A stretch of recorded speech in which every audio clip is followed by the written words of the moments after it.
Update muna nga tayo sa mundo ng basketball sa Gilas Pilipinas at gayon na rin sa PBA. Ito nga, Gilas Pilipinas new breed, mga local player o mga future local player ng Gilas Pilipinas na pwedeng magpalakas sa ating national team. Samantalang si Bol Bol, marami ngang nakapansin na hindi daw namamansin. Ngunit bago tayo magpatuloy, pakipindot naman ang like, subscribe at ang notification bell para updated ka sa susunod kong i-upload.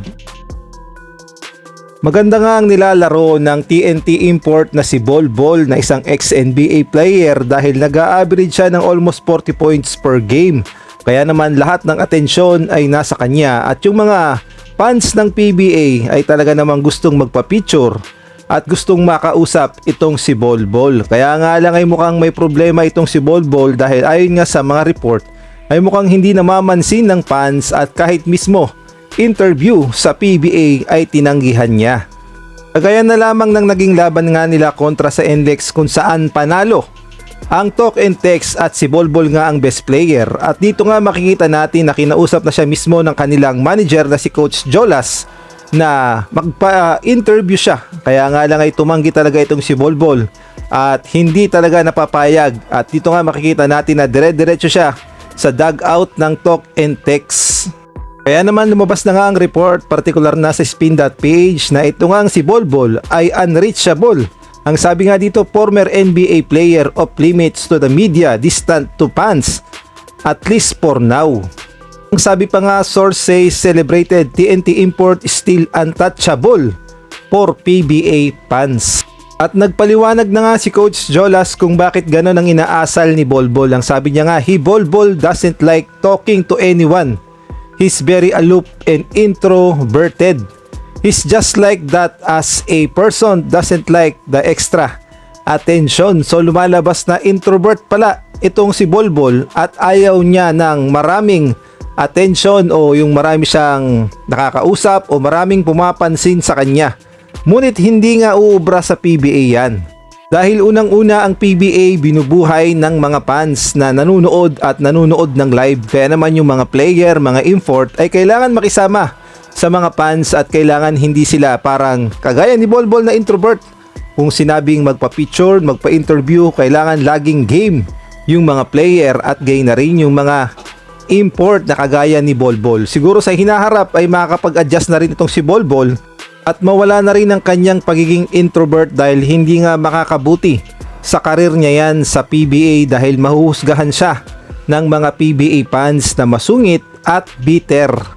Samantalang sa ibang balita naman, parami na nga ng parami ang PhilAm na yung karamihan sa kanila ay pwedeng maging local player sa Gilas Pilipinas kagaya na lamang nila Blaze Johnson. Kung ating ngang babalikan ay sinabi nga ni Blaze Johnson na mayroon siyang Philippine passport at handang-handa siyang maglaro sa Gilas Pilipinas. At nandito nga sa Pilipinas itong si Blaze Johnson dahil naglalaro siya sa NBTC sa kupunan ng mga PhilAm at maganda nga ang ipinapakita ni Blaze Johnson at sana balang araw yung mga PhilAm na kagaya ni Blaze Johnson ay mabigyan ng pansin ng SBP. At isa pa nga sa gumagawa ng pangalan na PhilAm, ito ngang si Terence Hill Jr. na usap-usapan sa mga malalaking sports news at sports social media sa Amerika dahil napakaganda nga ng kanyang ipinapakitang performance sa paglalaro ng basketball. At kung tutuusin, napakalakas naman talaga ng ating Gilas Pilipinas.